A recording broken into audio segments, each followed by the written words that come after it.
I'm the evil lord of an intergalactic empire is a pretty amusing show, and in some ways it's kind of genius. It's the same author as Mobuseka or Trapped in a Dating Sim, so if you like that show, it's very similar in tone. It's got pretty solid main characters. Liam is voiced by Kaneki from Tokyo Ghoul or Tanjiro from Demon Slayer. The guide is voiced by Roswell from Re:Zero or Zeke from Attack on Titan. Amagi is voiced by Reina Ueda, who you might recognize as Shuka in Darwin's Game or Lemon in Mashal. And the gist of the story is that it's an isekai in space where the first episode is surprisingly pretty brutal, and our main character gets just destroyed in his work life and personal life by everyone. They all use him and treat him like absolute shit. So when he gets reincarnated, he decides that he's going to use his life to become an evil villain and use and abuse the world and people the way that it treated him in his first life. And obviously your first thought might be like, damn, why would I root for this guy? Or it's going to be dark because he's trying to get revenge on karma, essentially. But if you've seen Trapped in a Dating Sim, the tone is very similar to this one, where your main character says that he's going to do evil things, and he's actually doing things that are positive or generally good, while also not being a complete goody two-shoes or like an edgelord. He's just kind of relatable in a way that the decisions that he makes, you're like, yeah, that's what most normal people would do. So what you find out pretty quickly is that the guide that reincarnated him set him up to have negative emotions because he's a supernatural entity that feeds off negative emotions. And while he's reborn as a count, his name is Liam Banfield. His parents give him everything at the age of 5 because they've mismanaged their entire planet and their resources and buried their family in debt. So his entire motivation is, I'm pissed off that I got screwed in my first life. I can't wait to have all these subjects I can use and abuse in my second. But because I'm buried in debt, I need to make things better so that I can actually tax my subjects how I want,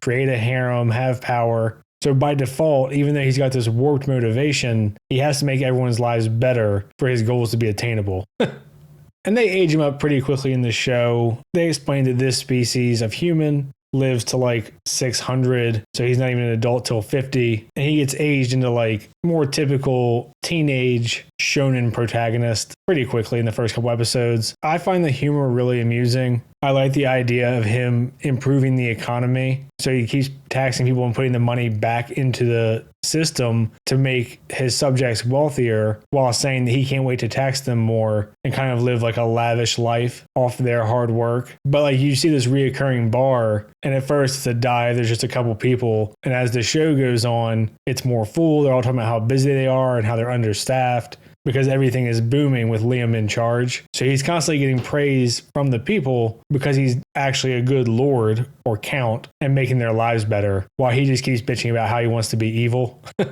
It also does a really funny thing with the trope of him becoming more powerful, where the guy that gets hired to train him with the sword is just a scam artist, and he bullshits him into thinking he has this mystical technique called the Way of the Flash. But because Liam can't replicate it, he trains really hard, and then he accidentally ends up creating a magic style that mimics the bullshit style that the swindler told him. So I love the way that it plays with this sort of trope of, you know, this kind of wizened old mentor giving the student the impossible task, but then when they can actually do it, they're obviously very powerful. Except in this case, the task was just made up bullshit, and it accidentally made him more powerful anyway. It's a really clever way to have your character power up in a way that's not serious, but still allows him to accomplish a lot in battle. And because the author understands the isekai tropes so well, you have a recurring character that he calls the Disappointing Beauty. Her actual name is Neos, who wants to sell ships and weapons on behalf of her company to the Empire, but she keeps losing out, so she's like begging Liam to buy them. And because he's not really interested and he's broke, she tries to use seduction. So you still get your fan service, but then the whole time Liam is like cringing at her for trying to be so blatant with her honey trap.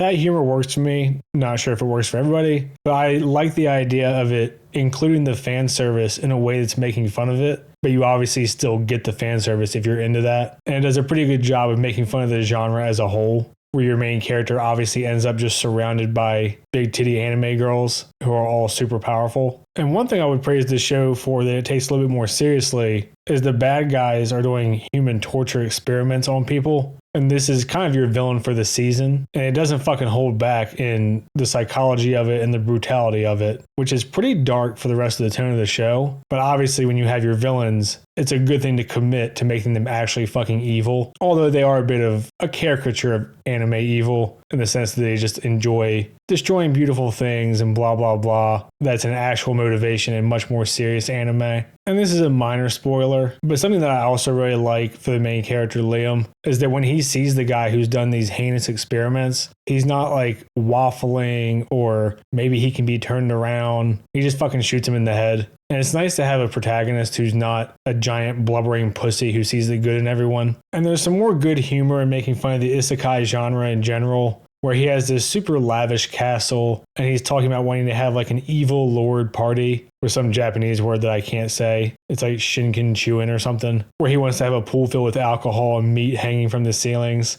And Amagi, who's an AI, just explains to him how practical it is until eventually he just backs out of it because it's so absurd. But this is all part of him wanting to have a harem of a bunch of women. And he thinks that having a harem is really outlandish and impractical, but his butler and AI are both very supportive.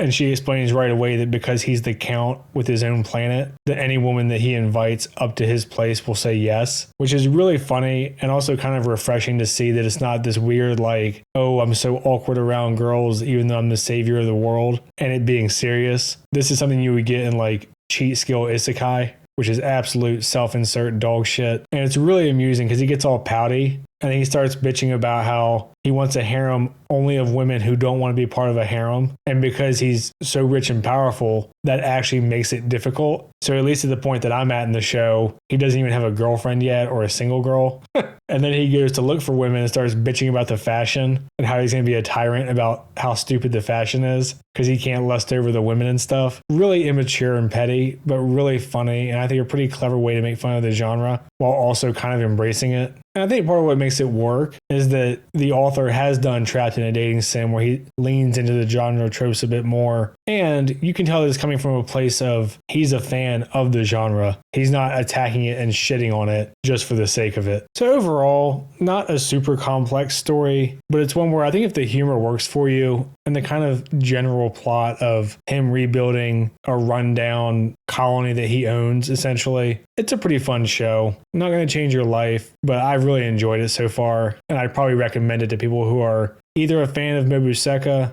Trapped in a Dating Sim, or if you're a fan of the isekai genre in general. It's also always nice to see one in space instead of the usual fantasy. So I think it's worth checking out. If you're not watching anything, give it a shot. I'd say at least give it 2 or 3 episodes because the first one is tonally way different from the rest because it's the setup. But it's a pretty good setup. I'm going to leave it there for this one. If you've seen it, let me know what you think. Try responding to comments that aren't just insults. Like and subscribe and all that shit. Thanks. See ya.